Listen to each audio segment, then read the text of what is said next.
Somebody shout seed, time, and harvest.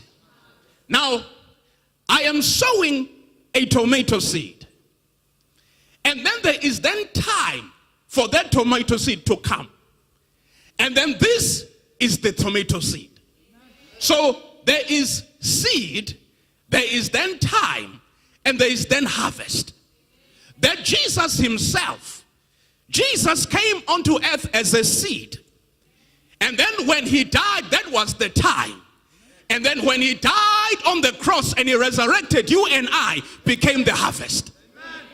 Now, even in the life of the prodigal son disobeyed his father. That was a seed. He was sowing a seed.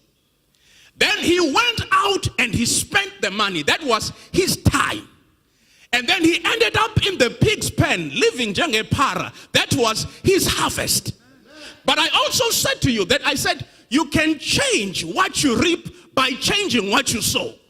So now, when the prodigal son was in the pig's pen, he said to himself, I am staying here. I'm living jenge para. And my father is a multi-millionaire. So he then said, now, let me change my thinking. That was his seed. And then he had to go back. That was the time.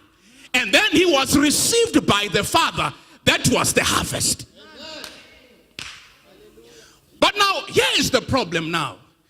Here is the problem in that scripture that we read. In the book of Matthew chapter 13.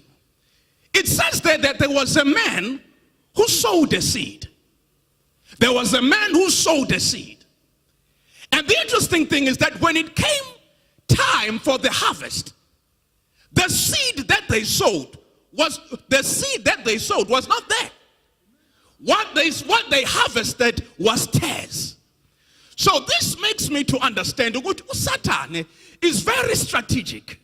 It makes me understand that the devil is very strategic.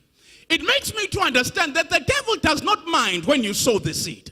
He does not mind when you spend time. But the devil is always after you when you're about to harvest.